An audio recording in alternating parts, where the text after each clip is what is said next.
Good morning mga katropa. For vlog for today, ano natin yung tropa natin kung paano siya mag river crossing. Ito guys, so paano, tignan nyo yung mabuti yung ginagawa ng ating tropa.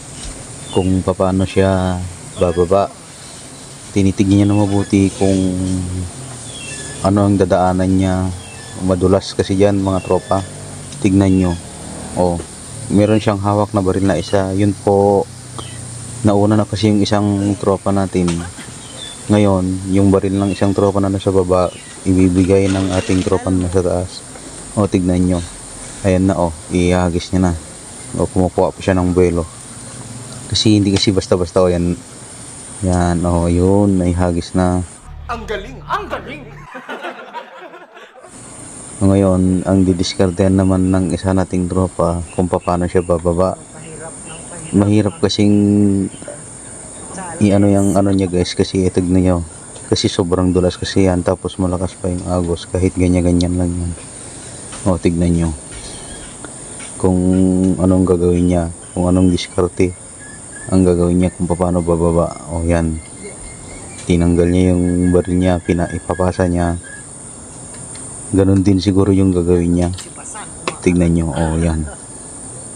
Tapos yung bag kasi na ano niya, mabigat kasi yan guys. Tignan niyo nang mabuti. Oh. Yan na. Oh, ngayon nakagawa na rin sila ng paraan na nagtali din na sila. Oh, yan na guys. So tignan niyo. Tignan niyo mabuti. Kung hindi mo lalakasan at sobrang kapit diyan sa tali, malalaglag ka diyan guys.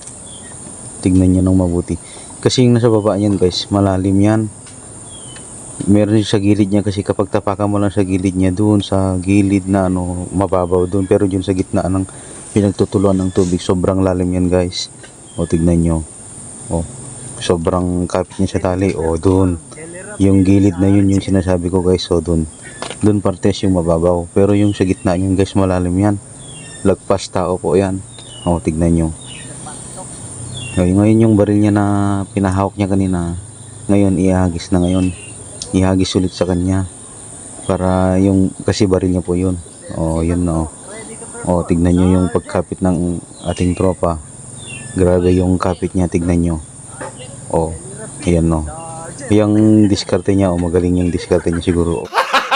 Gago! O, nagpagwapa, o, yung muntik pong nalaglag. Tignan nyo. Madulas yan guys talaga, promise. O, tignan nyo nang mabuti. Sa halatang diskarte niya, halatang magaling siyang ano, sa technique, kasi nakita niya na yung technique kanina kung paano bumaba. Ayun, no. Grabe yung kapit mo dyan guys. Kapag unting kamali lang dyan, pwede kang mabalian. O, tignan nyo guys, yan ang diskarte ng tropa natin. O, diba, nakuha niya na yung diskarte niya, kaya mabilis lang yung ginawa niya. O, yan, no. Titingin-tingin pa siya kasi malalim kasi yung nasa gitna. O, tignan nyo yung pagkapit sa tali, yung kamay niya, pagkapit niya sa kamay niya sa tali. Tignan niyo guys, yun, nakuha niya, yun, nakatapak doon siya sa kahoy. Yan na,